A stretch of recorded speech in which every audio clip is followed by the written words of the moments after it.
Hi everyone and welcome back. So I thought today's video I would share some of the things that I've learned in my first couple of years of being a home educator. It's been a journey, and I think everybody who has started this journey will find that the way they began is not the way they probably are now, and you'll probably change along the way. So I thought I'd do this as a little series just for myself to see how I progress as a home educator. But also, I think some of the things I've learned are good things for everybody to learn. So yeah, hopefully you find this helpful. So the first thing that I quickly learned, and which I did, was I made sure I I really thought about and teased out why I am going to home educate. And even write it down somewhere. Write down your why. This helps because it stops you getting tossed to and fro, following a trend. It stops you from being shaken.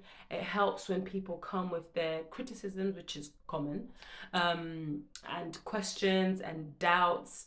And it also helps in those moments where you do have a bit of a wobble or a doubt, which is what that means. When you start to question yourself and think, am I doing the right thing? To go back to your why helps, like, retain balance. You just kind of drags you back in, like, okay, this is why you're doing this. Hold on tight. If it's a hurdle that you need to overcome it, because this is your end goal. And that's why sometimes writing it down just helps, because it's easy to forget if you just keep it up in here. But if you open up whatever it is, your planner, your notebook, put it on the wall, while you're doing what you're doing, it kind of helps get rid of those doubts and those fears. So that's one thing that I do, and I constantly revisit, and it just helps keep me centered, as it were. Second thing that I did is I talked, interacted, met with as many home educators as possible. The internet helps, watching different YouTubers, people who are different from you, the same as you. I went to a lot of clubs as well. I was just trying to find my people, my tribe, as it were. I think I had my ideals on how I wanted to home educate. But seeing someone else who's doing what I think I want to do, and then being like, I don't know, I don't think I want to do that. Or also seeing someone who's doing something I'd never thought of, and you're like, you know what, this looks really good.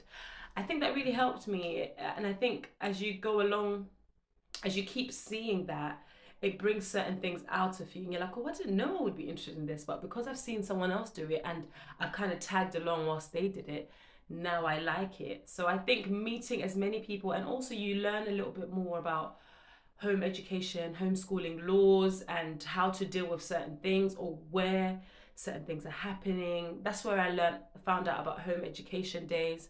I found out about a lot of clubs through meeting random people, basically. So I think networking, as it were, it is networking, isn't it? But getting to know different home educators, putting yourself into random situations, is something that I did, and I think everyone would do well with doing. But that leads on to my third point. And my third point is, after a while, stop. Stop looking to other people. Stop getting inspiration from too many places, because you can end up confused, and your home education, or the way you do things at home, ends up looking like a melting pot of random things, and sometimes it may not make sense.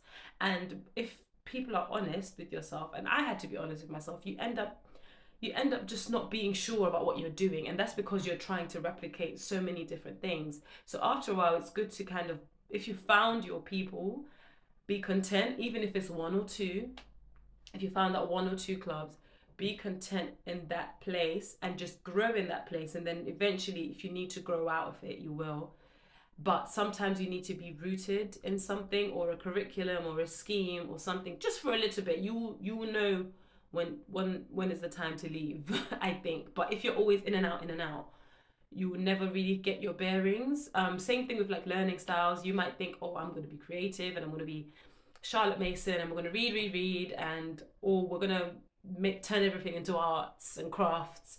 And then after a while, you're like, oh, I don't really like this anymore. Actually, I prefer more structure, or you're the opposite way.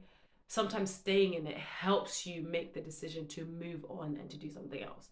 So that is my third piece of advice. My last piece of advice would be just to be honest with yourself. I think when we are on the journey of, wanting to home educate, we use channels like this or other channels for inspiration, everything that I've said. But sometimes, and we want the best for our children, so we might pursue whatever we think is best, but it doesn't really fit into who you are or how your family is, or just your basic ideals. It's easy when we try something new to want it to be perfect, so we chase that image of perfect, but there will always be a tension between how you're teaching your children and who you are as a person. And it may even look fake. It may even look like, but you're not really like this, are you? And there's a difference between learning new things and just trying to be something that you're not. And your kids will see it too, and you will find it difficult to teach your children if you're just not built that way. So it's better to be honest with yourself, because it just makes family life, which I think is at the very center of home educating and homeschooling, it makes those things better and more enjoyable and more fun, as opposed to wanting to be, I don't know, like a classical educator, even though nothing else about your life is classical in any way, shape, or form, if that makes sense. Again, there's nothing wrong with learning new things, but I think there is a place for taking some things and leaving some things, and just being honest about, me as a mother, can I cope with implementing this or going to this place? If I can't cope, the way I give it to my children or teach my children or show my children will be affected, and it may put them off something that's really good just because I'm struggling to do it. That's just holding back when it's just not your vibe or your thing. I think that's fine. It's fine to be honest about that. Those are my lessons / advice for new home educators. I hope you enjoyed this video, and I will see you in my next one.